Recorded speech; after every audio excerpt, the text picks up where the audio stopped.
Welcome back to Story Nest Telugu. మనం ఎద్దనపూడి సులోచన రాణి గారి సుకుమారి అనే నవల స్టార్ట్ చేశాం కదా. ఇప్పటి వరకు జరిగిన కథ. అనసూయమ్మ గారి హత్య కేసులో సుకుమారి బ్రహ్మిని పోలీసులు అరెస్ట్ చేస్తారు. కానీ ఆడిటర్ గారి సహాయంతో ఈ హత్య రవికృష్ణ చేశాడని తెలిసి సుకుమారిని బ్రహ్మిని విడుదల చేస్తారు. ఇక్కడ నుండి కథ ఇలా ముందుకు వెళ్తుంది. నేను క్రమంగా కోలుకోసాగాను. జరిగిన దుర్ఘటన మెల్లమెల్లగా వెనక్కి వెళ్ళసాగింది. ఇది బహుశా చాలా సహజం అనుకుంటాను. మీరు ఒక్కసారి బాగా గుర్తు చేసుకుంటూ ఈ ప్రపంచాన్ని పరిశీలించి చూడండి. నిరంతరం మారే ఈ ఋతువులు, రాత్రి వెనుక తరుముకు వచ్చే పగలు, బాల్యం తర్వాత యవ్వనం, యవ్వనం తర్వాత వృద్ధాప్యం, జననం వెంట మరణం, ఇలా ఏ ఒక్కటి ఎక్కడా నిలకడ లేకుండా మార్పుని సంతరించుకుంటూ పరిణామ దశలో పరుగులు తీస్తూనే ఉంటాయి. ఆలోచించి చూస్తే ఈ సృష్టిలో మార్పు రాకుండా స్థిరంగా ఉన్నదేది నాకు కనిపించడం లేదు. పువ్వు గంటలో వాడిపోతుంది, రాయి సంవత్సరాల తర్వాత పరిణామం చెందుతుంది. మార్పు మాత్రం ఏదీ తప్పించుకోలేని దశ ఈ భూమి మీద ప్రతిదానికి ఉంది. నాలో ఈ 6 నెలల్లో ఏదో మార్పు వచ్చింది. దాన్ని నేను ఆపలేకపోయాను. సుని అప్పుడప్పుడు నువ్వు ఏమిటో మారిపోయావు సుకుమారి, ఇది వరకటిలా లేదు అంటూ, ఏం మాస్టారు అవునా బ్రహ్మిని అడిగేది. అతను తల ఊపేవాడు. నేను ఇదివరకులా తర్కానికి దిగేదాన్ని కాదు. ఇప్పుడు నాకు ఆ ఇంట్లో నా స్థానం ఏమిటో బాగా ఆకలింపు చేసుకున్నాను. అనసూయమ్మ గారికి నా వల్ల జరిగిన ద్రోహానికి ప్రక్షాళనం చేసుకోవడం ఒక్కటే మార్గం. ఈ ఇంట్లోనే ఉండి ఆవిడకి ఇష్టమైన సునీతని ప్రాణంలా చూసుకుంటూ కంటికి రెప్పలా కాపాడుకోవడం, ఆమె ట్రస్ట్కి సంబంధించిన వ్యవహారాలు జాగ్రత్తగా ఆకలింపు చేసుకుని ఆ డబ్బుని నిజంగా అవసరమైన వారికిచ్చి వారు ఆ తల్లికి కోటి దండాలు అని ఆమె పేరు చెప్పి నమస్కరించేలా చేయడం, ఇది నా బాధ్యతగా అనుకున్నాను. విల్లులో అనసూయమ్మ గారు సునీత బ్రహ్మిలు వివాహం చేసుకుంటే నాకు ఆనందమని వ్రాసారు. ఇష్టం లేక వారి మధ్య వైరం ఏముంది గనక డిగ్రీ పూర్తయిన తర్వాతనే వివాహమని ఆమె అభీష్టం తెలిపారు. కాబట్టి ఇంకా 2 సంవత్సరాలు ఉంది. ఆ 2 సంవత్సరాల వరకు నేను ఇష్టం ఉన్నా లేకపోయినా సునీతకి తోడు నీడగా ఉంటాను. ఆ తర్వాత వెళ్ళిపోతాను. నా అవసరం ఇక ఏముంటుంది కనుక బ్రహ్మియే అన్ని బాధ్యతలు నిర్వహిస్తాడు. అతను ఇప్పుడే అనామకుడేం కాదు. ఇప్పుడిప్పుడే లాయర్గా అతనికి పేరు ప్రఖ్యాతులు వస్తున్నాయి. ఏమిటో ఈ మార్పులు. మనం ఇష్టం ఉన్నా లేకపోయినా మన మీద నుంచి ఈ మార్పులు తమ ఇనుప పాదాలతో నొక్కుంటూ వెళ్ళిపోతాయి కాబోలు. మన ఆడపిల్లలు కూడా ఇప్పుడు ఒక పరిణామ దశలో ఉన్నామనిపిస్తోంది. మన సంస్కృతులు కొత్త దారులు అన్వేషిస్తున్నాయి. విలువలు తారుమారు అవుతున్నాయి. ఈ కదలికలో, ఈ మార్పుల్లో ఆడపిల్లల మనసులు బాగా తికమక పడుతున్నాయి. సాహసంతో స్వేచ్ఛను కోరుకొని సాంప్రదాయాలని ఛేదించుకొని కొత్త దారి తొక్కిన వారికి కొత్త సమస్యలు రాక్షసుల్లా పీకు తినడానికి ఎదురుగా వస్తున్నాయి. పిరికితనంతో పాత పద్ధతులనే పట్టుకుని వేళ్లాడే వారికి జీవితం ఒక ఇనుప ఊచల బందిఖానా అవుతోంది. మధ్యాంతరంగా కొంతమంది అటు పాతని వదులుకోకుండా ఇటు కొత్తని అందుకోవాలని చేస్తున్న ప్రయత్నం 2 పడవల మీద కాళ్ళు పెట్టినట్టుగా అటు ఇటు కాకుండా ఊగిసలాటడంగా ఉంది. ఏది ఏమైనా సరే మన జీవితంలో మనకి తెలిసో తెలియకో మన పెద్దవాళ్ల చాదస్తం వల్లనో కొన్ని ప్రమాదాలు మన వ్యక్తిత్వం సమూలంగా నాశనం చేయటానికి మన మీదికి ఉరికి వస్తూ ఉంటాయి. వాటిని ఎదుర్కొనే ఎత్తులు జిత్తులు మన పెద్దవాళ్ళు మనకి ట్రైనింగ్ ఇచ్చి ఉండరు. అయినా సరే మన పోరాట ప్రయత్నం మనమే చేయాలి. మన ఆత్మధైర్యమే మనకి శక్తిని ఇస్తుంది. మనసుకి చాలా బాధ కలిగినప్పుడు ఏ మనిషికి అయినా నిస్సహాయతత్వంతో ఏడుపు వచ్చేస్తుంది.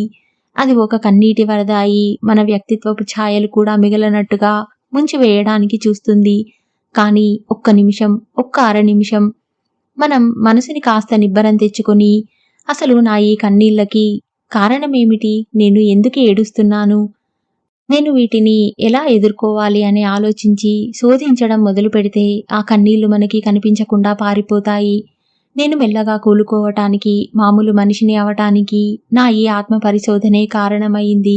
ఈ ప్రపంచంలో నా వయసు ఆడపిల్లలు 1000 మంది, లక్షల మందిలాగానే మూగగా ఈ జీవిత పేడారిలో నడకని సాగిస్తున్నారని నాకు క్రమంగా అర్థమవుతోంది.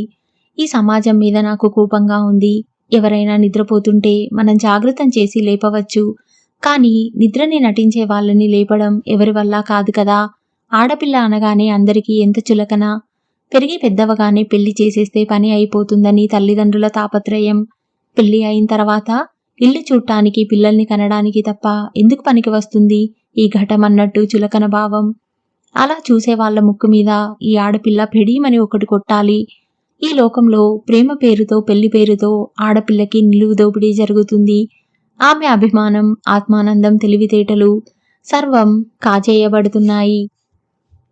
ఎక్కడో ఒక తిరుగుబాటు కేక వినిపిస్తుంది. కానీ ఎవ్వరూ ఆ కేకని పట్టించుకోరు.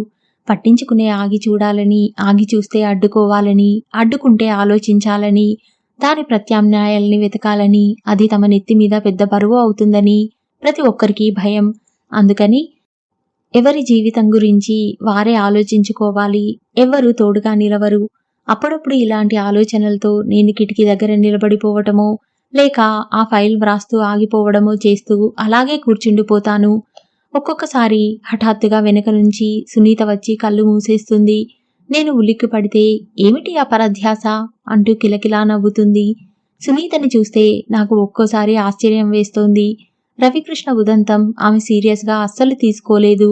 పోదు, అదొక యాక్సిడెంట్ అంతే, మన దోవ మనదే అనేసింది. నేను అలా అనుకోలేకపోతున్నాను. ఈరోజు కూడా అలాగే వచ్చింది. సినిమాకి వెళ్దామా? మాస్టర్కి ఫోన్ చేశాను. మన ముగ్గురికి టికెట్స్ రిజర్వ్ చేయించాను అంది. నువ్వు మాస్టారు వెళ్ళండి, నేను రాను అన్నాను. ఎందుకని? కారణం చెప్పు. సునీత బల్ల మీద చరిచి అది ఎక్కి నా ఎదురుగా కూర్చుంది.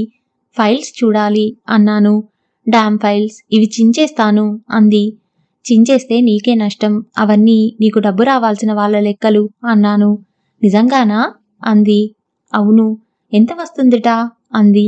నేను చెప్పాను. బాప్రే, గుండెల మీద చెయ్యి వేసుకుంది. ఇదంతా నాకెప్పుడు వస్తుంది అంది. నువ్వెప్పుడు తెప్పించమంటే అప్పుడు అన్నాను. సరే అయితే రేపే తెప్పించేయి అంది. అలాగే అన్నాను. మర్నాడు భాగ్యమ్మ గారికి, లాయర్ గారికి మొదలైన అందరికీ 24 గంటల్లోగా డబ్బు వాపస్ చేయకపోతే ఆస్తులు వేలం వేస్తామని నోటీసులు పంపాను. ఎందుకంత తొందరపడ్డావు? బ్రహ్మి మందలించాడు. సునీత డబ్బు కావాలంది అన్నాను. తనకేం తెలుసు అన్నాడు. నేను ఫైల్ అల్మారాలో పెడుతూ తనకి తెలియకపోతే తెలిసేలా నువ్వు ట్రైనింగ్ ఇచ్చుకో అన్నాను. నేనా అన్నాడు. అవును నువ్వే. నీ కాబోయే భార్యకి నువ్వు కాకపోతే ఎవరు ట్రైనింగ్ ఇస్తారు? నేను అక్కడి నుంచి వెళ్ళిపోయాను. వంట ఇంట్లో కాఫీ కలుపుతుంటే వెంటే వచ్చాడు. నువ్వు అనేదేమిటి అన్నాడు నిలదీస్తూ. ఇలా నా వెంట ఎక్కడ పడితే అక్కడికి రావద్దు, సునీత ఏమైనా అనుకుంటుంది. ఇదిగో కాఫీ అతనికిచ్చి అక్కడి నుండి వెళ్ళిపోయాను. నేను ఆ మాట ఇదివరకులా నా ఇష్టం వచ్చినట్టు వాగినట్టు కానీ అధికారంగా కానీ అనలేదు. చేతులు జోడించి దండం పెడుతున్నట్టే అర్థింపుగా అన్నాను. నా మనసులో ఇప్పుడు బ్రహ్మి పట్ల ఏ అధికారాలు లేవు. నేను అతనికి పూర్తిగా పరాయిదాన్ని. నా దురదృష్టం బామ్మ చేసిన పెళ్లి, నా తెలివి తక్కువ రవికృష్ణతో ప్రేమ వ్యవహారం. మొదటిది అతను క్షమించవచ్చు, ఎందుకంటే అందులో నా ప్రమేయం లేదు కాబట్టి. కానీ రెండోది ఎలా క్షమిస్తాడు? అతని క్షమ కోసమే నేను యాచకురాలులా పడి ఉంటానా? అంతకంటే ఇలా ఒంటరిగా ఉండటమే నాకిష్టం. వద్దు వద్దు, ఎవ్వరికీ నా మీద ప్రేమలు వద్దు. ఎవ్వరూ నాకు అవసరం లేదు. వాళ్లతో సినిమాలకి షికార్లకి రమ్మంటారు. కానీ నేను పూర్తిగా తగ్గించేశాను. నేను ఇక్కడ ఉన్నది ఇల్లు చూడటానికి, పని చేయటానికి. చెప్పానుగా, నా స్థానం నాకు తెలుసు. ఇదివరకులా వారిద్దరూ వెళ్తుంటే నాకెలాంటి ఈర్ష్యలు కానీ ద్వేషాలు కానీ లేనేలేవు. సుకుమారి, మరీ ఇంత జడ పదార్థం అయిపోయావేమిటి? నాకు చాలా ఆశ్చర్యంగా ఉంది. నీకు అసలు మతి సరిగ్గా ఉందా అని నా అనుమానం. సునీత అంది. మాట్లాడకుండా పడుకో, రేపు నువ్వు త్వరగా లేవాలి. స్విమ్మింగ్ క్లాస్కి, కంప్యూటర్ క్లాస్కి వెళ్ళాలి అన్నాను లైట్ తీసేసి చిన్న లైట్ వేస్తూ. ఏమిటో ఈ ప్రపంచమంతా మారిపోయినట్టుగా ఉంది నాకు అంది సునీత చీకట్లో నుంచి గునుగుతూ. నేను చీకట్లోనే కళ్ళు తెరిచి చూస్తూ పడుకున్నాను. నా చేతుల్లో బ్రహ్మి నా రిజల్ట్ వచ్చిన రోజు ఇచ్చిన కోతి బొమ్మ ఉంది. నేను దాన్ని ఆడిస్తున్నాను. సునీత నేను భాగ్యమ్మ గారికి, లాయర్ గారికి జప్తు నోటీసులు ఇచ్చానని, వాళ్ళేం చేస్తారోనని భయపడింది. వాళ్ళేం చేయలేదు. ఇప్పుడు దండం, అధికారం నా చేతుల్లో ఉన్నాయి. కావాలనుకుంటే నిజంగా జప్తు చేయించగలను. నన్ను తెలిసిన వాళ్ళు స్నేహాలు చెడిపోతాయి అంటూ వెనక్కి లాగేందుకు ఇప్పుడు అనసూయమ్మగారు లేరు. చిత్రంగా వాళ్ళందరూ డబ్బు తెచ్చి జమ చేసేశారు. ఒకళ్ళిద్దరూ కొంత కట్టి ఇంకో 2 వాయిదాల్లో తీర్చుకునేందుకు అనుమతి ఇవ్వమని ప్రాధేయపడ్డారు. ఒక్కసారి అంత డబ్బు వచ్చినందుకు సునీత ఆనందపడింది. భేష్, నేను ఇదేమైనా బెడిసి కొడుతుందేమో అనుకున్నాను సుమా అన్నాడు బ్రహ్మి. నేను డాక్టర్ సుధాకర్ని కలుసుకున్నాను. ట్రస్ట్ మెంబర్లలో కొంతమంది అతని పక్షం, ఇంకా కొంతమందిని కలుపుకున్నాడు. ఈసారి ఎన్నికల్లో నేను దానికి సెక్రటరీని అయ్యాను. President doctor Sudhakar. అతను అప్పుడప్పుడు నా అందం గురించి పొగడసాగాడు. నాకు అతని మాటలు గుంగలి పురుగులు పాకినంత కంపరంగా అనిపించసాగినాయి. కానీ బయట పెట్టదలుచుకోలేదు. దీన్ని నేను ఆయుధంగా వాడదలుచుకున్నాను. ట్రస్ట్కి బాగా డబ్బు ఉంది కాబట్టి ఎంతోమంది ఏవేవో వాటి కోసం ధన సహాయం చేయమని అప్లికేషన్స్ పంపుతూ ఉంటారు. నేను ప్రతి ఒక్క దరఖాస్తుని స్వయంగా పరిశీలించి బ్రహ్మి ద్వారా వాళ్ళ అర్జనలలో నిజాయితీ ఎంతో ఉందో తెలుసుకొని ఆ సాయం మంజూరు చేసేదాన్ని. ఇదంతా నా చేతుల మీద జరుగుతుందని మెల్లగా అందరికీ తెలిసి అందరూ ఇక నా కోసం ఇంటికి రావటం, ఫోన్లు చేయడం ప్రారంభించారు. ఎవరెవరో నేను ఎరగని బంధువులు కూడా అనేక మంది రాసాగారు. ఒకరోజు నేను కూర్చొని ఆఫీస్ గదిలో వ్రాసుకుంటున్నాను. పాండు వచ్చి ఎవరో నన్ను కలవటానికి వచ్చారని చెప్పాడు. లోపలికి పంపమన్నాను. పాదాల అలికిడి అయ్యింది. కూర్చోండి. ఫైల్లో కాగితం చదువుతున్న నేను తలెత్తకుండానే కుర్చీ చూపించాను. ఆ వ్యక్తి కూర్చున్నాడు. నేను కాగితం చదవటం పూర్తి చేసి ఫైల్లో పెడుతూ చెప్పండి అన్నాను. ఏదో డబ్బు సాయం చేస్తారట. ఆ గొంతు వినగానే ఉలిక్కిపడి తలెత్తాను. ఎదురుగా కూర్చుంది మా నాన్న. ఒక్క నిమిషం నాకు నోట్లోంచి మాట రానట్టుగా అయింది. నాన్న అక్షరాల ఆయనే. నేను తలెత్తగానే అతి వినయంగా, భయంగా చేతులు ఒళ్ళో పెట్టుకుని అన్నాడు, ఏదో డబ్బు సాయం చేస్తారట. అప్లికేషన్ పెట్టుకున్నాను. నిన్ను స్వయంగా కలిసి చెబితే పని అవుతుందని సుబ్బారావు అన్నాడు. నేను ఇంకా మాట్లాడలేకపోతున్నాను. ఆయన ఆపకుండా చెబుతున్నాడు, నీకు తెలుసో తెలియదో బామ్మ పోయింది. మన ఆస్తి అంతా పోయింది. ఇల్లు ఏదో అలా అలా గడుస్తోంది. మీ అమ్మకి అస్సలు ఒంట్లో బాగాలేదు. నాకెందుకు ఉత్తరం రాయలేదు? మీ అమ్మ వద్దంది. నా మనసు కృంగిపోయింది. నాకు తెలుసు ఆవిడ అభిమానం. ఆ రోజు నేను జైల్లో చూడనని నిరాకరించాను. దేనికి అప్లికేషన్? కిల్లీ కొట్టు పెట్టుకుందామని. నాన్న, కిల్లీ కొట్టా? అందులో వక్కపొడి పొట్లాలు, సిగరెట్ పెట్టెలు ఈయనకే సరిపోతాయి. నేను చూస్తాన్లే అన్నాను. పాండుని పిలిపించి మంచినీళ్లు తెప్పించి ఇచ్చాను. ఆయన వెళ్ళటానికి లేచాడు. వెళ్తూ ఆయన గదంతా కలియజూస్తూ ఆనందంగా అందరూ చెబుతుంటే ఏమిటో అనుకున్నాను. నా కూతురు ఇంత పొజిషన్లో ఉందంటే ఆనందంగా ఉంది అన్నాడు. నాకు ఆయనని చూస్తే ఒక్క నిమిషం అసహ్యం వేసింది. మరు నిమిషం జాలి వేసింది. ఆయనకి టికెట్ కొనిపించి పాండు చేత రైలు ఎక్కించి రమ్మన్నాను. నా కూతురు ఆ మాట అనటానికి ఆయనకి సిగ్గులేదా అని అడగాలనిపిస్తోంది. ఇప్పటికి గుర్తు వచ్చానా అని పోట్లాడాలనిపించింది. కానీ ఏం చెయ్యలేకపోయాను. చిన్నప్పటి నుంచి ఆయన అంతే. ఇంట్లో ఏం జరిగినా పట్టదు. తన పేకాట, తన గొడవ అంతే. నేను అప్లికేషన్ గురించి బ్రహ్మీకి చెప్పాను. అతను, అదా, అది ఆ జగన్నాథం వాళ్ళు మీ నాన్న చేత పెట్టించారు. అదే కాదు, కుట్టు మిషన్ కొంటానని సావిత్రి పేరట వచ్చిందే. అది కూడా మన ఊరి వాళ్ళే. అందరికీ నీ సంగతి తెలిసింది. మీ నాన్నని వాళ్లే వెళ్ళమని ప్రాణం తోడారు. నా దగ్గరికి వస్తే నేను వెళ్ళకండి అని చెప్పాను. అయినా వినలేదు అన్నాడు. ఓహో, ఇదా సంగతి. నాన్నని పావుగా పెట్టి కొంతమంది డబ్బు తీసుకోవాలని చూస్తున్నారా? అయితే నేను ఇంకా రెట్టింపు జాగ్రత్తగా ఈ అప్లికేషన్స్ పరిశీలించాలన్నమాట. నేను నాన్న వ్రాసిన అప్లికేషన్ ఫైల్లో నుంచి వెతికి తీసి చింపి బుట్టలో పారేశాను. అదే రోజు అమ్మకి నా జీతంలో నుంచి డబ్బు మనీ ఆర్డర్ చేశాను. ప్రతి నెల మా నాన్న పేరిట కొంత డబ్బు ఆయన ఖర్చులకి పంపమని ఆదేశించాను. బ్రహ్మిని వెళ్ళి అమ్మని తీసుకురమ్మన్నాను. బ్రహ్మి వెళ్ళి అమ్మని తీసుకువచ్చాడు. వెంట కమలమ్మత్తయ్య కూడా ఉంది. అమ్మకి అస్సలు ఒంట్లో బాగాలేదు. హాస్పిటల్లో చేర్పించాం. చాలా నీరసపడిపోయింది. మనిషికి ఒకటే దిగులు అంది అత్తయ్య. ఆవిడ నాతో కల్పించుకొని కలుపుగోలుగా మాట్లాడుతోంది. నేను అమ్మ మంచం మీద కూర్చున్నాను. మగతగా పడి ఉన్న అమ్మ నుదురు మీద చెయ్యి వేశాను. అమ్మా, దగ్గుత్తిక నిండిన గొంతుతో పిలిచాను. అమ్మా, ఎంతో లాలనగా నేను తల్లిలా ఆమె ఒక చిన్న పిల్లలా పలకరించాను. అమ్మ మెల్లిగా కళ్ళు తెరిచింది. నా వంక అయోమయంగా చూసింది. నేనమ్మా సుకుమారిని అన్నాను. ఆవిడ ఇంకా అలాగే అయోమయంగా చూస్తోంది. నేనమ్మా సుఖీని అన్నాను. ఆవిడ పొడారిపోయిన పెదవులు మెల్లగా కదిలాయి. సుఖియా? కాదు, నువ్వు ఎవరో.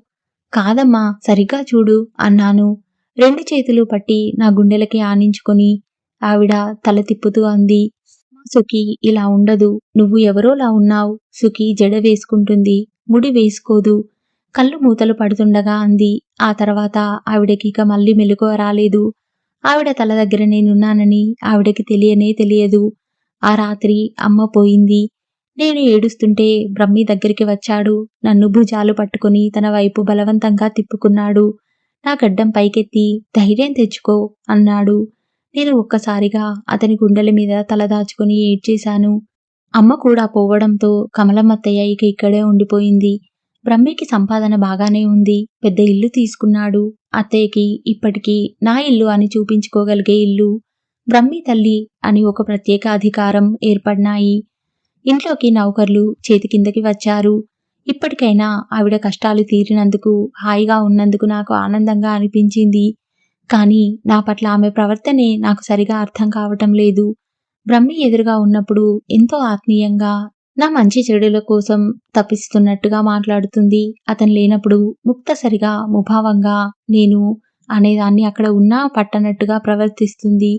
నాకు మొదట ఈ ద్వంద్వ వైఖరి చాలా ఇబ్బందిగా ఉండేది. కానీ రాను రాను ఆవిడ మనోవైఖరి అర్థం చేసుకున్నాను. నిజానికి ఆమెకి నేనంటే పెద్దగా అభిమానం ఏమీ లేదు. కానీ బ్రహ్మి ముందు నన్ను తిరస్కారంగా చూసే ధైర్యం లేదు. అతని ఎదురుగా నా మీద ఎంతో అభిమానం ఉన్నట్టు, నా ఈ జీవితం ఇలా అయిపోయినందుకు తను ఎంతగానో విచారిస్తున్నట్టు ఉండేది. ఆమె నా గురించి చాలా ఆత్మీకంగా ఉంది కాబట్టే ఇంత వేదన పడుతోంది. అనుకున్న బ్రహ్మి వీలైనంతగా మా ఇద్దరిని జతచేసి ఎక్కువ టైం గడిపెట్టు చూసేవాడు. నేను కమలమ్మత్తయ్యతో ఉంటే అతనికి నిశ్చింతగా ఉండేది. కానీ నేను మాత్రం ముళ్ళ మీద ఉన్నట్టుగా ఎప్పుడు అక్కడి నుంచి వెళ్ళిపోతానా అన్నట్టుండేదాన్ని. అతను వెళ్ళిపోగానే నేను వెళ్ళిపోయేదాన్ని. అత్తయ్య అతనికి ఏం చెప్పేదో ఏమో తెలియదు. అతను నన్ను నువ్వు కొంత పద్ధతి మార్చుకోవాలి సుమా అంటూ మృదువుగానే హెచ్చరికలు చేసేవాడు. నాకు ఒక్కోసారి అత్తయ్య వ్యవహారం చెప్పాలని ఎంతగానో ఆవేశం వచ్చేది. కానీ తమాయించుకునేదాన్ని. ఎంతైనా వాళ్ళిద్దరూ తల్లి కొడుకులు. నేను ఎంత కాదన్నా పరాయిదాన్ని. అందుకని ఒకటే మార్గం అతని హెచ్చరికలు మౌనంగా విని ఊరుకోవటం.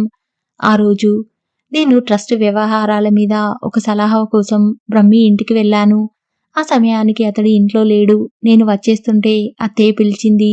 కూచో, ఇప్పుడప్పుడు వాడు వచ్చాడంటే కూచోమని కూడా అనలేదా నువ్వు అంటూ నా మీద విసుక్కుంటాడు. నాకు ఆ ధోరణేమిటో బాగా అర్థమయింది. ఆవిడకి నన్ను కూచోమని అనాలని ఎంత మాత్రం మనసులో లేదు. కానీ బ్రహ్మికి జవాబు చెప్పాలి కాబట్టి అంటోంది. ఆవిడ ప్రతి మాటలో ఇది బ్రహ్మికి ఇష్టం కాబట్టి చేస్తున్నాను, నా ఇష్టం ఏమీ లేదు అనే సూచనాభావం అంతర్లీనంగా నాకు మాత్రం స్పష్టంగా అర్థమయ్యేలా ఉంటోంది. నేను కూర్చున్నాను. ఉండు, కాఫీ తెస్తాను. ఆవిడ లోపలికి వెళ్ళింది. నేను అక్కడున్న పుస్తకం తిరిగేస్తున్నాను. నన్ను కూర్చోబెట్టి వెళ్ళిన ఆవిడ అరగంట అయినా వంట ఇంట్లోంచి ఇవతలకి రాలేదు. నాకు ఉండాలో వెళ్ళిపోవాలో తెలియలేదు. అరగంట తర్వాత కాఫీ తెచ్చి ఇచ్చింది. నేను నీతో మాట్లాడాలనుకుంటున్నాను అంది నా ఎదురుగా సోఫాలో కూర్చుంటూ. ఏమిటి చెప్పు అన్నాను కాఫీ తాగుతూ. కాఫీ రుచి నాలుకకి తగలగానే ఒక్క నిమిషం ఆగి తర్వాత గుటక మింగాను. అత్తయ్య సంగతి నాకు తెలుసు. కళ్ళు మూసుకొని కలపమన్నా కాఫీ అద్భుతమైన రుచితో కలుపుతుంది. ఇది ఆ రుచి దగ్గరికి ఛాయలు కూడా లేదు. ఒట్టి నీళ్లలాగా ఉంది. నేను నవ్వుకున్నాను. ఆవిడ తన అయిష్టం తెలియచేయటానికి ఇంత తాపత్రయపడాల్సిన పనేం లేదే. నేనేమి అంత గ్రహింపు జ్ఞానం లేని ముద్దును కానుగా. నేను చిరునవ్వుతో కాఫీ ఇష్టంగానే తాగసాగాను. ఎంతైనా అత్తయ్య కదా. మీ అమ్మ బామ్మ అదృష్టవంతులు, త్వరగా వెళ్ళిపోయారు అంది. ఈ ఉపోద్ఘాతం ఎందుకో నాకు అర్థం కాలేదు. అదేమిటత్తయ్య, బ్రతికున్న వాళ్ళు దురదృష్టవంతులు అవుతారా అన్నాను. అంతే మరి. అయినా అందరూ దురదృష్టవంతులు ఎలా అవుతారులే, ఏదో నాలాంటి కర్మకాలిన వాళ్ళు తప్ప. నేను కాఫీ తాగుతూ నా ఒడిలో పుస్తకం తిరగవేయసాగాను. అత్తయ్యని ఏ విషయంలోనూ అర్థం చేసుకోవాలే తప్ప ఏ మాత్రం తప్పు పట్టకూడదు అని నాకు నేనే దృఢ నిశ్చయానికి వచ్చాను. అందుకే ఆవిడ తిరస్కారంగా ఇచ్చిన కాఫీని ఆవిడ ప్రేమగా ఇచ్చినట్టే భావించి తాగుతున్నాను. అత్తయ్య మీద గౌరవం లేకపోయినట్టయితే ఈ పాటికి దాన్ని తీసుకెళ్లి అవతల పారబోసి ఉండేదాన్ని. నా కష్టాలు తీరే రోజులే కనిపించటం లేదు నాకు అంది. అదేమిటత్తయ్య, నిజంగా కష్టాలున్నప్పుడు నువ్వు ఆనందంగానే బ్రతికావు. ఇప్పుడు సుఖంగా ఉన్నప్పుడు కష్టాలంటావేమిటి? నా మొహం. ఇల్లు వాకిలి ఏర్పడి హాయిగా ఉన్నమాట నిజమే, కానీ వాడు నన్ను ఆ సుఖం అనుభవించనిస్తేగా. ఏం చేస్తున్నాడంటావ్? ఇదిగో సుకుమారి, మరీ తెలియనట్టు అడగవద్దు. నాకు ఒళ్ళు మండిపోతుంది. ఎన్ని మంచి పెళ్లి సంబంధాలు వచ్చినా ఒక్కటి కనీసం చూడ్డానికైనా ఒప్పుకోవడం లేదు. నేనిప్పుడు చేసుకోను అని ఒకటే మాట. ఆ జడ్జి గారి అమ్మాయి సువర్చల బంగారు బొమ్మలా ఉంది. ఇంజనీర్ కోదండపాణి గారి చెల్లెలు లక్ష్మి ఉందే, చదువుల సరస్వతి అనుకో, కలెక్టర్ కాబోతోంది. ఇంకా ఇంతకంటే ఏం కావాలో చెప్పు. నన్ను అడుగుతావేమత్తయ్యా? నీ కొడుకుని అడిగితే తెలుస్తుంది. అయ్యో రామ, నన్నసలు నోరెత్తనిస్తాడా ఏమిటి? మాట మొదలు పెడతానో లేదో. ఇదిగో నాకు పనుంది, నన్ను విసిగించకు అంటూ కదమాయిస్తాడు. ఇంత ఉండి కూడా నేనేం సుఖం అనుభవించలేకపోతున్నాను. అప్పుడేమో డబ్బులేక గతి లేనిదాల్లా అలా బాధలు పడ్డాను. ఇప్పుడేమో ఇలా చాకిరీ చేసి నా రెక్కలు ముక్కలైనాయి. నాకు మాత్రం విశ్రాంతిగా ఉండాలనిపించదా ఏమిటి? నన్నేం చేయమంటావో చెప్పు. ఇక నా ఓర్పు నశిస్తోంది. సూటిగా అడిగేశాను. శంఖంలో పోస్తే గాని తీర్థం కాదుగా. నువ్వు చెబితే వింటాడు. నువ్వు చెప్పు. సరే, అదేగా నీకు కావాల్సింది. 24 గంటల్లోగా పెళ్లి చేసుకోకపోతే నీ మొహం చూడనని చెబుతాను. సరేనా? అదిగో అదిగో, అదే వద్దంది. చూసావా, నీకు కోపం వచ్చేస్తోంది. నాకు తెలుసు, బాగా తెలుసు. నేను అనుకుంటూనే ఉన్నాను. ఇదిగో చూడు, మనం ఎవ్వరం అనుకోలేదు ఇలా అవుతుందని. నువ్వు వాడు భార్యాభర్తలు అవుతారని అనుకున్నాం.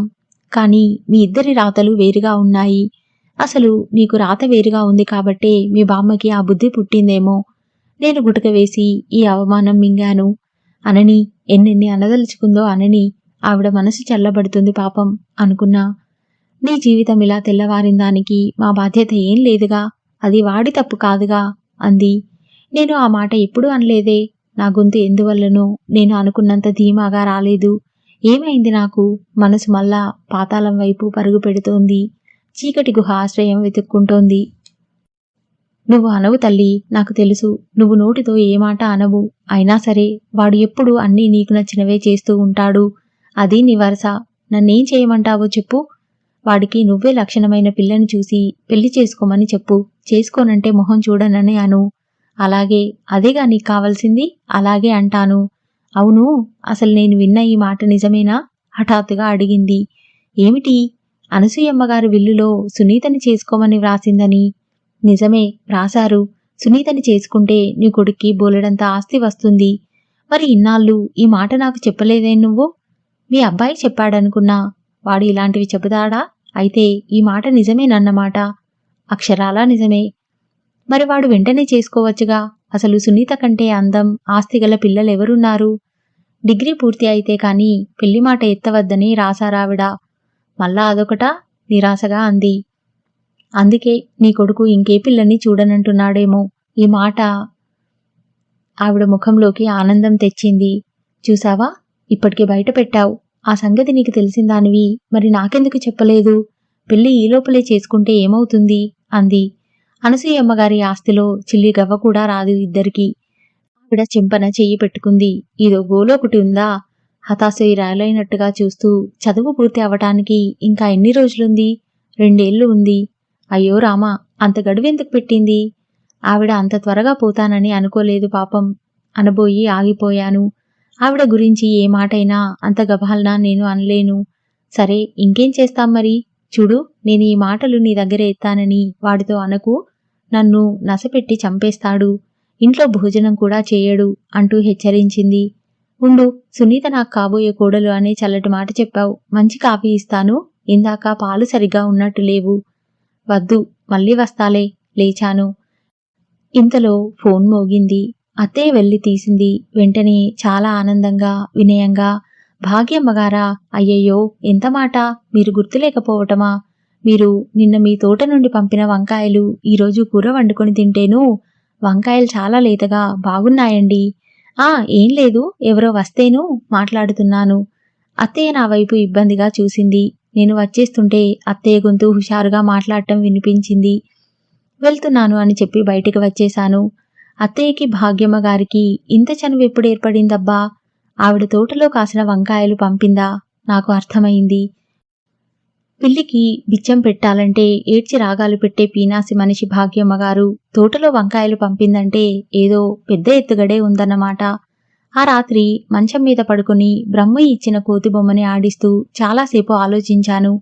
బ్రహ్మి పెళ్లి అయితే అత్తయ్య మనసు చాలా శాంతిగా ఉంటుంది. అవును, పాపం ఆవిడ ఇప్పుడు సంతోషంగా ఉండకపోతే ఇంకెప్పుడుంటుంది?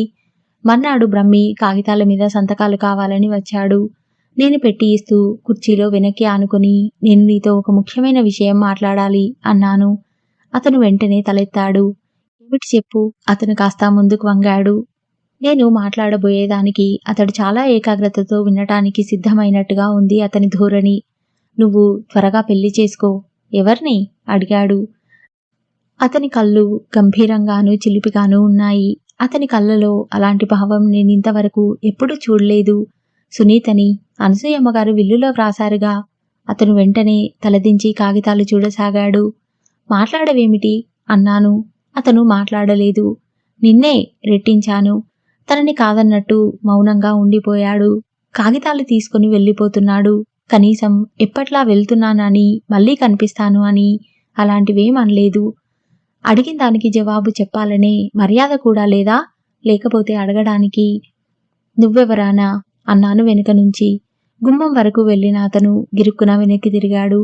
నా పెళ్లి ఎప్పుడు ఎవరితో చేసుకోవాలో నాకు తెలుసు. నువ్వేం ఆలోచిస్తూ మదనపడనవసరం లేదు అనేసి వెళ్ళిపోయాడు.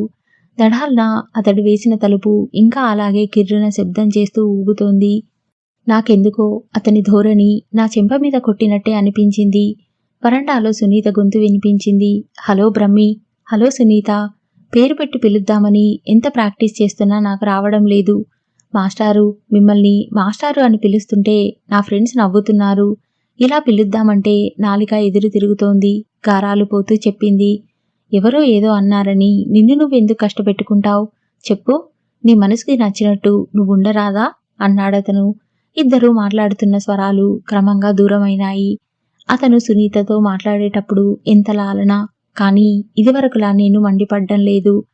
కిటికీ దగ్గరికి వచ్చి నిలబడ్డాను. దూరంగా బ్రహ్మి సునీత కోసం ఈ మధ్యనే ప్రత్యేకంగా వేయించిన టెన్నిస్ కోర్టులో బ్రహ్మి, సునీత నిలబడి ఉన్నారు. నేను వెనక్కి తగ్గినట్టు ఇవతలికి వచ్చేశాను. ఆ నవ్వులే నా గుండెల్లో ప్రతిధ్వనిస్తున్నాయి. ఎండతాపం తెలియని కిలకిలలు అవి. నేను ఎలా నవ్వేదాన్ని? అసలు నవ్వటమే మర్చిపోయినట్టుగా బతుకుతున్నాను. మాస్టారు అరిచింది సునీత. కాదు, బ్రహ్మి అన్నాడతను. సునీత నవ్వులు ఆ పరిసరాల్లో చిరుగంటల్లా ప్రతిధ్వనిస్తున్నాయి. ఇదివరకులా నేను మండిపట్టం లేదు. వారిద్దరూ ఒకరికి ఒకరు కావలసిన వాళ్ళు. నేను పరాయిదాన్ని. ఇక్కడి నుంచి వెళ్ళిపోవటానికి ఇంకా 2 సంవత్సరాలు గడువు ఉంది. ఈ 2 సంవత్సరాలలో దాదాపు అనసూయమ్మగారి పేరిట నేను చేయాల్సిన పనులు పూర్తి అయిపోతాయి. మళ్ళా ఎక్కడో కొత్త జీవితం ప్రారంభం.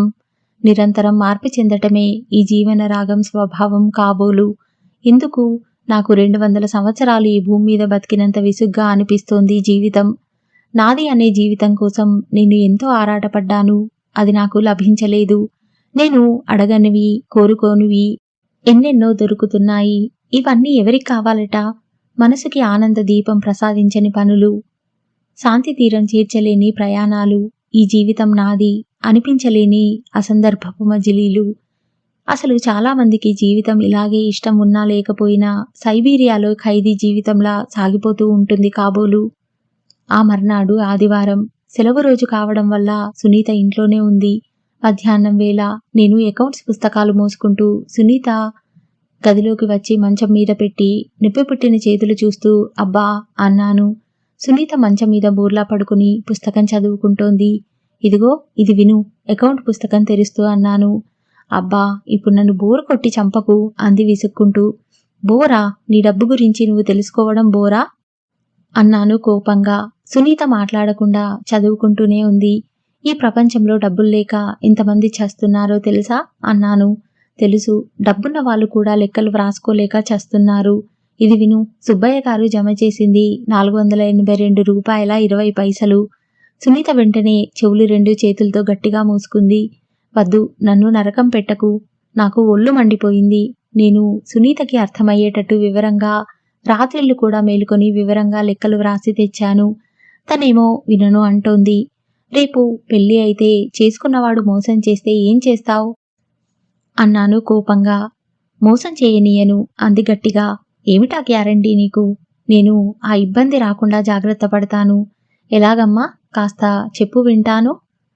డబ్బు విలువ బాగా తెలిసి డబ్బు మీద ప్రేమ గలవాడినన్నా చేసుకుంటాను, లేక అస్సలు డబ్బు సంగతి తెలియని వాడిని చేసుకుని నీలాంటి తెలివిగల వాడిని అకౌంటెంట్గా వేసుకుంటా. అయినా నువ్వుండగా నాకు ఆ ఇబ్బంది ఎందుకు వస్తుందిలే ధీమాగా అంది. నేను ఎప్పుడు ఉంటానా ఏమిటి? నీ చదువు అయిపోగానే వెళ్ళిపోతాను. సునీత ఇటు తిరిగి చూసింది. ఎక్కడికమ్మా? అంది. ఎక్కడికో అక్కడికి, అడవుల్లోకి వెళ్ళిపోతాను. నేను వస్తాను. అక్కడ ఒక చిన్న ఇల్లు కట్టుకొని ఈ అకౌంట్స్ పుస్తకాలు తెస్తాను. నీకు తోచకపోతే ఇవి పనికి వస్తాయి.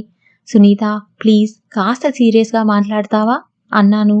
సుకుమారి, ప్లీజ్ కాస్త నీ సీరియస్నెస్ తగ్గిస్తావా? నేను చదువుకుంటున్నాను. ఏమిటా పుస్తకం అన్నాను. స్త్రీలు, వివాహ సమస్యలు. అదేమిటి, ఆ పుస్తకం ఎందుకు చదువుతున్నావు అన్నాను ఆరాగా. ఎందుకు చదవకూడదు? నేను నిన్ననే స్త్రీలు, సెక్స్ సమస్యలు చదవటం పూర్తి చేశాను. పెళ్లి కాని నీకు వీటితో పనేమిటి? పెళ్లి అయిన వాళ్ళు చదవాలి కాని. అదిగో అదే తప్పంటాను. అసలు నన్ను అడిగితే పెళ్లి కాని వాళ్లే చదవాలి అంటాను. ఎందుకుట? పెళ్లి అయిన తర్వాత సమస్యలు ఎలా ఉంటాయో అర్థమవుతాయి. అర్థమై ఏం చేస్తావు? ఆ సమస్యలు రాకుండా జాగ్రత్త పడతాను. ఓస్, నేను తల విదిల్చాను. ఈ పుస్తకాల్లో వ్రాసేవి అబద్ధాలే అని ఎవరన్నారు? నేనే. ఎందుకంటున్నావలా? ఎందుకా? మొన్న నేను ఒక పుస్తకం చదివాను. అందులో పెళ్లి అయ్యి భర్త వదిలేసిన అమ్మాయిని ఒకతను పెళ్లి చేసుకుంటాడు. వాళ్ళు చాలా సుఖంగా ఉన్నారట. అది ఎంత అబద్ధం? ఎందుకు అబద్ధం అవుతుంది? అలా ఉన్నవారు లేరా? ఉండరని నా నమ్మకం. అదంతా ఒక అభూత కల్పన. నేను నమ్మను. స్థిరమైన కంఠంతో అన్నాను. నమ్మకు. నిన్ను నమ్మమని ఆ రచయిత ఏడ్చి గోల పెట్టలేదుగా. చూడు సుకుమారి, నువ్వు హిమాలయాలు చూసావా? సునీత తీక్షణంగా అడిగింది. చూడలేదు అన్నాను. అవునా? కానీ నువ్వు చూడనంత మాత్రాన అవి అక్కడ ఉన్నాయని ఎవరైనా పుస్తకంలో వ్రాస్తే అది అబద్ధం కాదుగా.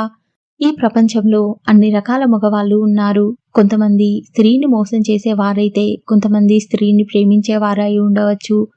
కొంతమందికి స్త్రీ ఆటబొమ్మ అయితే మరికొంతమందికి ఆరాధించే దేవత కావచ్చు. ఏమో, నేను నమ్మలేనబ్బా. మంచి తల్లి, నమ్మకు. నమ్మమని నేను అనడం లేదు. గుడారం చేసి సత్యాగ్రహం వేయడం లేదు. అసలు ఈ ఆడపిల్లలకి ఈ పెళ్లి అనేది ఎందుకు చేస్తారో ఏమిటో? నన్నడుగు, సమాధానం చెప్తాను. ఆడదానికి పెత్తనం చెలాయించటం ఇష్టం. మొగుడు పిల్లల మీద పెత్తనం చెలాయించటానికి సంఘం ఒక అవకాశం ఇస్తుందన్నమాట. నువ్వు ఎప్పుడూ ఇంతే. నీకు ఆడవాళ్ళంటే జాలి లేదు. ఎంతసేపు వాళ్ల వైపు మాట్లాడతావు. ఆ మగవాళ్ళు చూడు, ఆడవాళ్ళని ఎన్ని బాధలు పెడుతున్నారో. ఇంకా బాగా పెట్టాలి. మొద్దులా ఉండి ఎవరు పడమన్నారట? నీ సంగతి చూడు. మీ అత్తగారు, ఆడపడుచు నిన్ను నానా బాధలు పెట్టారని చూశారు. కానీ పెట్టగలిగారా? నువ్వు పడ్డావా? చివరికి వాళ్లే బాధల పాలయ్యారు. అదిగో అసలు నేను ఎంత కష్టపడ్డానో తెలుసా? శూన్యంలోకి చూస్తూ అన్నాను. ఆగాగు, మొదలుపెట్టకు భారతం. సునీత చేతులు జోడించింది. నువ్వు అన్ని వందల లక్షల సార్లు చెప్పావంటే ఆ బాధలు వాళ్ళ చేతుల్లో పడింది నువ్వు కాదు, నేనే అనిపిస్తుంది నాకు. నాకు ఒళ్ళు మండింది. మనం జాగ్రత్తగా ఉండాలి. ఒక వ్యక్తి దగ్గర మనిద్దరం చాలా మోసపోయాం అంటూ మొదలుపెట్టాను. మధ్యలోనే కట్ చేసింది. అదిగో అదే వద్దన్నాను. మనం మోసపోయాం, అది మన తప్పు. కానీ ఆ బాధతో మనసంతా అనుమానం పెంచేసుకొని ప్రతి వాళ్ళని వెధవలాగా చూడడం ఇంకో పెద్ద తప్పు. జాగ్రత్తగా ఉండాలి, అంతవరకే. అందరినీ అనుమానపడకూడదు.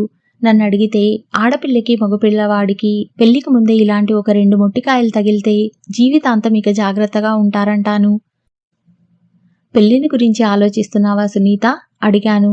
నాకు చాలా రోజుల నుంచి సునీత మనసు తెలుసుకోవాలని ఎంతగానో ఉంది. ఈ మాట వినగానే సునీ చర్రుమంది. అదిగో అదే అసలు ఆడపిల్ల కష్టాలన్నింటికీ మూల కారణం ఇదే. కాస్త వయసు రాగానే అందరూ పెళ్ళో పెళ్ళో అంటూ ఊదర పెట్టేస్తారు. చివరికి ఈ పిచ్చి ముద్దుకి తనకంటే, తన చదువు కంటే, తన తెలివితేటల కంటే ఈ పెళ్ళే ఒక పెద్ద భాగ్యం అనుకుని ఎదురు చూస్తుంది. ఇలా ఆడపిల్లని మన వాళ్ళు వయసు వచ్చి రాకముందే కష్టాల కాలువలోకి తోసేస్తారు. తీరా అందులో మునిగిన తర్వాత ఏముంది? ఈతరాని వాళ్ళు ఉక్కిరి బిక్కిరి అయినట్టు మునగటం, తేలటం, చుట్టూ ఉన్న వాళ్ళు అందరూ చోద్యం చూడటం. సుకుమారి, మీ బామ్మ వాళ్ళు ఇలాగేగా నీ మనసులో పెళ్లి పెళ్లి అంటూ ఉబలాటం నేర్పింది. పెళ్లి చేసుకునే ముందు నీకు అసలు దాని సంగతేమిటో తెలుసా? తాటాకు బొమ్మలా పెళ్లి కూతురువే అయ్యావు. చెక్క బొమ్మలా అత్తారింటికి వెళ్ళావు. వాళ్ళు నిన్ను నానా బాధలు పెట్టారు. ఎందుకు పెట్టారు? వాళ్ళకి నువ్వు చేతుల్లో ఒక బొమ్మవయ్యే.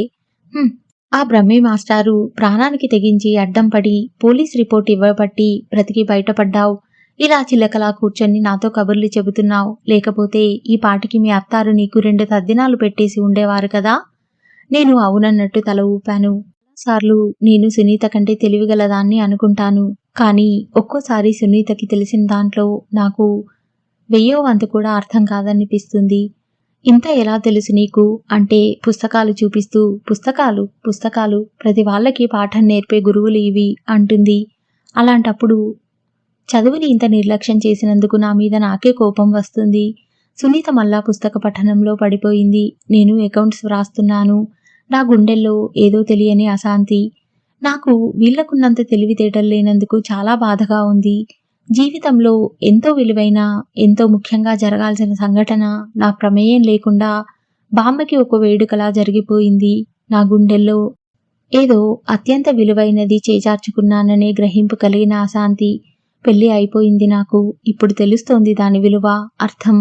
ఆ అనుభవం నేను మళ్ళీ పొందలేను కదా. ఈసారే కనుక మళ్ళీ ఒకసారి దేవతలు నన్ను ఆశీర్వదించి ఒక్కసారి పెళ్లి చేసుకునే అవకాశం వస్తే ఎంత బాగుంటుంది కదా.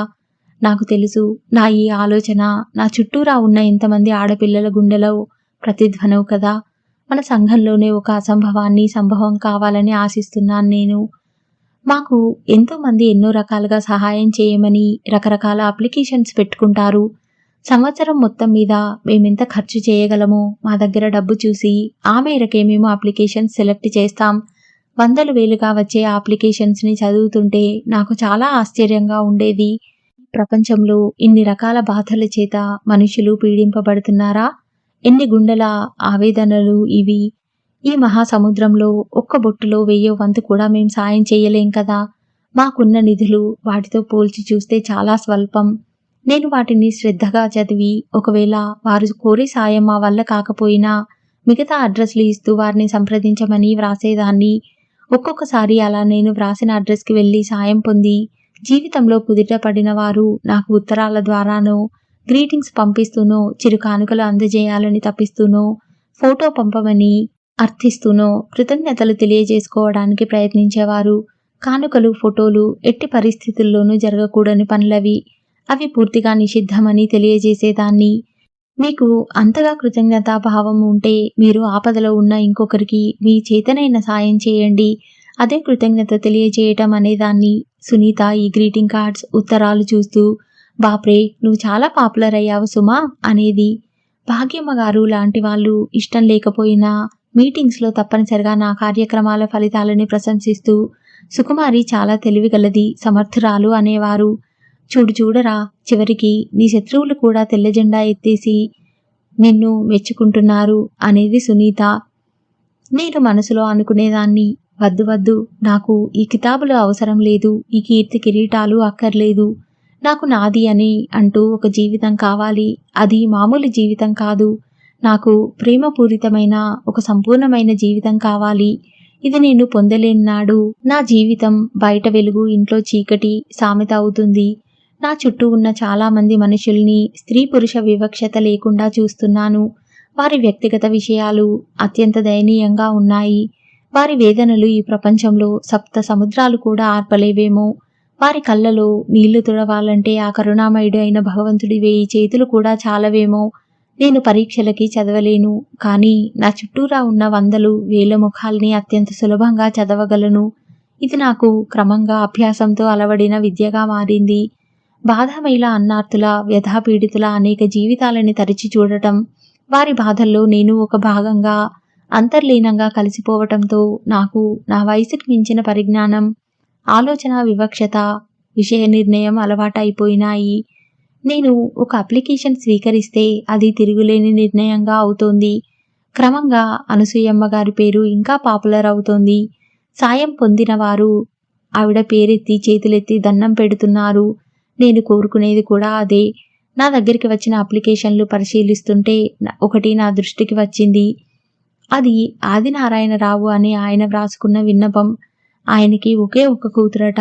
వరప్రసాదమూర్తి అనే ఆయనకి ఇచ్చి కట్న కానుకలతో పెళ్లి చేశారట.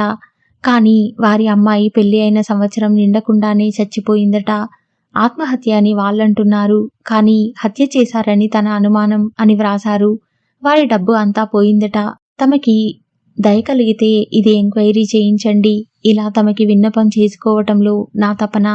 వరప్రసాద్ మళ్ళీ ఇంకో పెళ్లి చేసుకోవటానికి సిద్ధమవుతున్నాడు. ఇది అతనికి 3వ పెళ్లి. ఇంకో ఆడపిల్లని ఆ రాక్షసుడికి ఆహుతి కానీయకూడదని నేను ఆ పిల్ల తల్లిదండ్రులకి ఉత్తరం రాసినా వారు వినటం లేదు. నేను వివరాలు చూశాను. ఈ వరప్రసాద్ ఎవరో కాదు, ఆ మహాతండ్రే. నేను వెంటనే ఆ అప్లికేషన్ మీద అనుమతి మంజూరు చేయబడింది అని వ్రాసాను. మర్నాడు నేను వ్రాసుకుంటుంటే బ్రహ్మి ఆవేశంగా వచ్చాడు. అతని చేతిలో నేను మంజూరు చేసిన అప్లికేషన్ ఉంది. ఇప్పుడు మాకు అతనే లీగల్ అడ్వైజర్. వీళ్ళెవరో నీకు తెలుసా అడిగాడు. తెలుసు అన్నాను.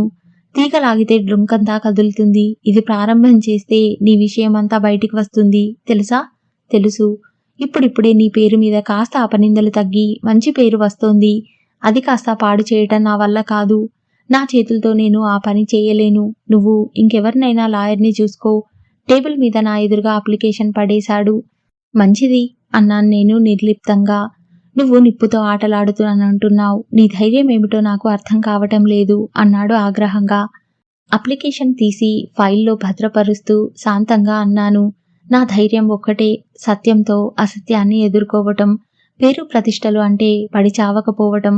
పేరు ప్రతిష్టల మీద నాకు వ్యామోహం లేదు, నీకు ఉంది. అందుకే నాకు తోడు రాగనని అంటున్నావు.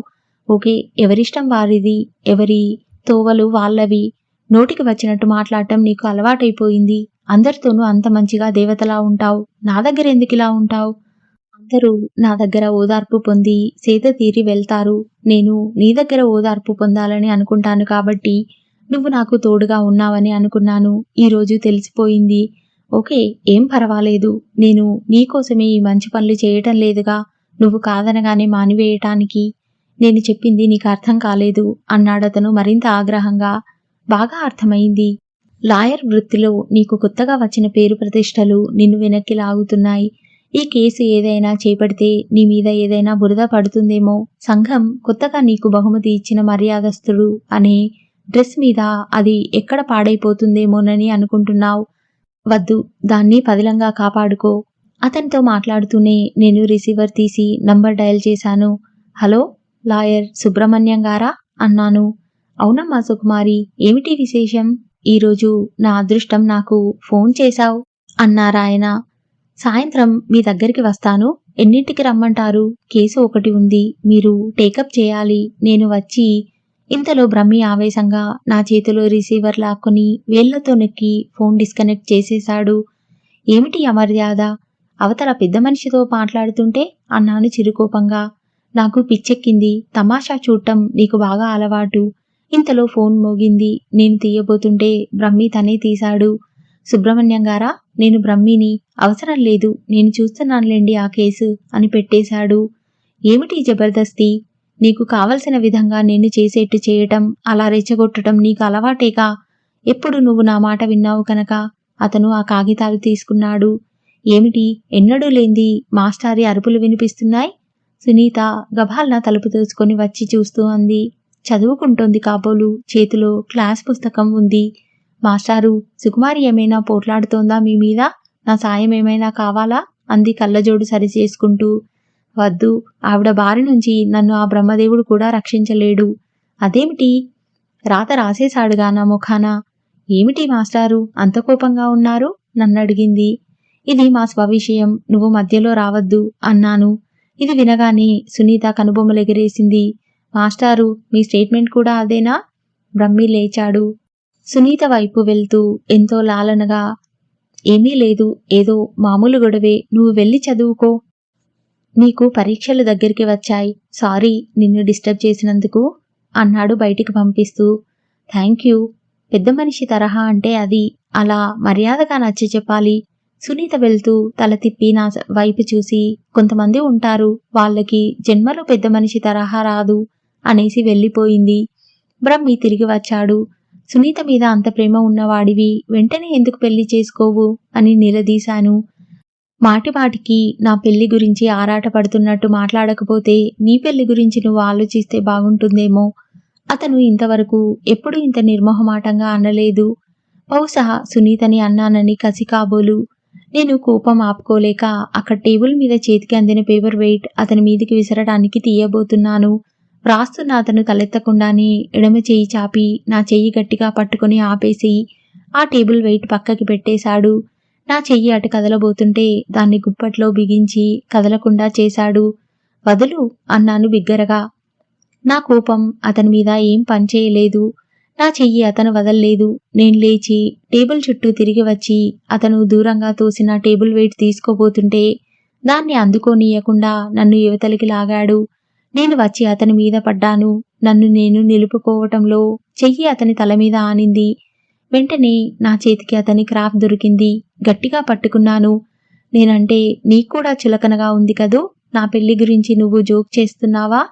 నేను జోక్ చేయలేదు, సీరియస్గా అన్నాను. 2 చేతులతో అతని జుట్టు పట్టుకున్నాను. అక్కడ దగ్గరలో గోడ లేదు, లేకపోతే వేసి కొట్టేదాన్ని. కానీ అతను మాత్రం రాయటం ఆపేసి నా గుండెలకి తల ఆనించి కళ్ళు మూసుకున్నాడు. నన్ను చంపేస్తావా? చంపేయ్, నీ ఇష్టం. ఈ బాధ కంటే అదే నయం. అతను హఠాత్తుగా నా నడుం చుట్టూ చేతులు వేసేశాడు. బాధ? నీకేం బాధ? నిన్ను ఇలా చూడటం. నాకేం, నేను హాయిగా ఉన్నాను. నువ్వు లోకాన్ని నమ్మించగలవు, నిన్ను కూడా నమ్మించుకోగలవు. నన్ను మోసం చేయలేవు. ఎందుకంటే నీకంటే నాకే బాగా తెలుసు కాబట్టి. ఇంతలో తలుపు చప్పుడయింది. నేను తిరిగి చూశాను. సునీత, మాస్టారు అంటూ గదిలోకి వచ్చిందల్లా అలా ఉన్న మా ఇద్దరిని చూసి ఓ సారీ అంటూ కళ్ళ మీద చేయి ఉంచుకుంది. కళ్ళు తెరవమంటారా అంది. నేను చప్పున బ్రహ్మీని వదిలేసి దూరంగా నిలబడ్డాను. అతను మునివెళ్లతో క్రాఫ్ట్ని సరిచేసుకుంటూ తెరవచ్చు అన్నాడు. సునీత కళ్ళు తెరిసింది. మాస్టారు, అర్జెంటుగా ఇలా రండి, మీతో నేను ఒక విషయం తేల్చుకోవాలి అంది బయటికి వెళ్ళి నిలబడుతూ. బ్రహ్మి కాగితాలు సర్దిపెట్టి వెళ్ళిపోయాడు. నేను ఒక్కదాన్నే అక్కడ నిలబడిపోయాను. వాళ్ళిద్దరూ బయటికి వెళ్ళినట్టు కారు శబ్దమయ్యింది. ఎంత పని జరిగింది? సునీత మనసుని నేను బాధ పెట్టాను. ఛీ, వెధవ ఆవేశం. నేను బ్రహ్మి ఇది వరకులా అనుకుంటాను. సునీతకి కాబోయే భర్త అనే మర్చిపోతున్నాను. నేను ఆ క్షణంలో మిగతా నా బాధ్యతలు అన్నీ మర్చిపోయి దిగాలుగా కూర్చున్నాను. ఎందుకంటే నాకు ఇప్పుడు నేను నిర్వర్తించవలసిన అన్ని బాధ్యతల్లోకి సునీత పెద్ద బాధ్యత. అది విస్మరించిన నేను మిగతావి నిర్వర్తించి ప్రయోజనం లేదు. ఆ రాత్రి నేనే సునీత మంచం దగ్గరికి వచ్చాను. సునీత సీరియస్గా చదువుకుంటోంది. సునీత పిలిచాను. నా మీద కోపంగా ఉందా? ఇంకెప్పుడు ఇలాంటివి జరగనీయను అని హామీ ఇస్తున్నా. నీ హామీలు ఎవరికీ అక్కర్లేదు. నన్ను బాధ పెట్టాల్సిందంతా పెట్టి ఇప్పుడు ఇలా అంటున్నావు. సారీ అన్నానుగా. నేను క్షమించనుగాక క్షమించను. నీతో మాట్లాడాలి అనిపించటం లేదు. నేను వచ్చేశాను. నాకేం తోచలేదు. సునీతకి అంత బాధ కలిగించిన తర్వాత నేను ఇక్కడ ఉండటం సబబేనా? నేను వెళ్ళి పెట్టె సర్దుకోసాగాను. ఎక్కడికి ప్రయాణం? సునీత వెనుకగా ఎప్పుడు వచ్చిందో అడిగింది. ఎక్కడికో అక్కడికి. 2 ఏళ్ల తర్వాత ఎలాగూ రావాల్సిన ప్రయాణం ఇప్పుడే వచ్చింది. అదేమిటి? నీ పెళ్లి అయిన తర్వాత వెళ్దామని అనుకున్నాను. నా పెళ్లి 2 ఏళ్ల వరకు అవదని అనుకుంటున్నావా? అవునన్నట్టు తల ఊపాను. యూ ఫూల్, నేను ఒక 2 నెలల్లో పెళ్లి చేసుకుంటున్నాను. నేను మాస్టారు ఇందాకే మాట్లాడేసుకున్నాం. నేను సునీత వైపు తిరిగాను. ఆశ్చర్యం, ఆశాభంగం దాచుకోవాలన్నా దాగటం లేదు నా ముఖంలో. మాస్టారు ఒప్పుకున్నారా? ఎందుకు ఒప్పుకోరు? అసలు నా నోటి నుంచి ఎప్పుడు ఈ మాట వస్తుందా అని ఎదురు చూస్తున్నానన్నారు. తనే ప్రపోజ్ చేద్దామని అనుకున్నారట. నా మనసేమిటో తెలియక భయపడి ఊరుకున్నారట. కంగ్రాచ్యులేషన్స్ అన్నాను. ఏమిటి అంత దూరం నుంచి చెబుతావు? ఎవరో పెద్ద శత్రువులాగా? నువ్వు నా స్నేహితురాలివి అయితే దగ్గరికి వచ్చి అభినందించేదానివి. నాకు తెలుసు నీకు నా మీద చాలా ఈర్ష్య. నా కళ్ళలోకి చివ్వున నీళ్లు వచ్చేసినాయి. దగ్గరికి వచ్చి చెయ్యి పట్టుకుని అలా అనకు అన్నాను. ఏమిటి అనవద్దు? నేను త్వరగా పెళ్లి చేసుకుంటాననా? ఛీ, అది కాదు. మరేమిటి? నువ్వంటే నాకు ఈర్ష్య అని. నీ ప్రవర్తన అలా ఉంది. నేనేం చేయను? సునీత వెళ్ళి మంచం మీద కూర్చుంటూ అంది. 2 నెలలేగా, ఎలాగో అలాగుండి వెళ్ళు. తర్వాత నీ ఇష్టం. నువ్వు వెళ్ళిపోతే నా పెళ్లి ఇష్టం లేక ఈర్ష్యపడి వెళ్ళిందని అనుకుంటాను. నేను కళ్ళ నీళ్లు తుడుచుకొని నవ్వాను. పెట్టెలో పెట్టిన చీరలు తీసి హ్యాంగర్లకి తగిలించసాగాను. నువ్వుంటే నాకేమాత్రం ఈర్ష్యలేదని నీకు తర్వాత తెలుస్తుంది అన్నాను. కాస్త ఆగిన తర్వాత అడిగాను, ఇంత త్వరగా ఎందుకు నిర్ణయానికి వచ్చావు అన్నాను. మధ్యాహ్నం నీ చేతుల్లో మాస్టారి క్రాఫ్ట్ చూసిన తర్వాత పుస్తకం చూస్తూ అంది. నేను గతుక్కుమన్నాను. చిచి, ఎంత పని జరిగింది. ఒక్క నిమిషమే బాధ అనిపించింది. ఆ తర్వాత నాకు సంతోషమే కలిగింది. మరి పెళ్లి చేసుకుంటే నీకు డబ్బు రాదుగా అన్నాను. డబ్బెవరికి కావాలట? 100 రెట్లు విలువైన వ్యక్తి దొరికినప్పుడు I'm lucky, I want to kiss my luck. అరచేయి ముద్దు పెట్టుకుంటూ అంది. లైట్ తీసేసి పడుకుంది. సునీత త్వరగా నిద్రపోయింది. కానీ నా కళ్ళు అసలు నిద్ర అనేది ఈ ప్రపంచంలో ఎలా ఉంటుందో ఎరగనట్టుగా ఉన్నాయి. చేతిలో కోతి బొమ్మని టిక్ టిక్ మనిపిస్తూ పడుకున్నాను. బ్రహ్మి ఎంత సరైన బహుమతి ఇచ్చాడు నాకు. ప్రతి మనిషి ఈ కోతిలాగానే అదృష్టమనే నిచ్చెన ఎక్కాలని ఆశపడుతూ ఉంటాడు. కానీ అదృష్టం చేతిలో అసలు స్ప్రింగ్ ఉంటుంది. ఇలా నిచ్చెనెక్కించి దింపి బాధపెట్టి తమాషా చూస్తూ ఉంటుంది కాబోలు. సుకుమారి జీవితంలో ఇంకా ఎలాంటి మలుపులు వస్తాయో నెక్స్ట్ పార్ట్లో విందాం. ఇంకా ఇలాంటి మంచి నవలలు వినాలని ఉంటే నా ఛానల్ని సబ్స్క్రైబ్ చేయండి. ఈ వీడియో కనుక మీకు నచ్చితే షేర్ చేయండి, లైక్ చేయండి. Thank you.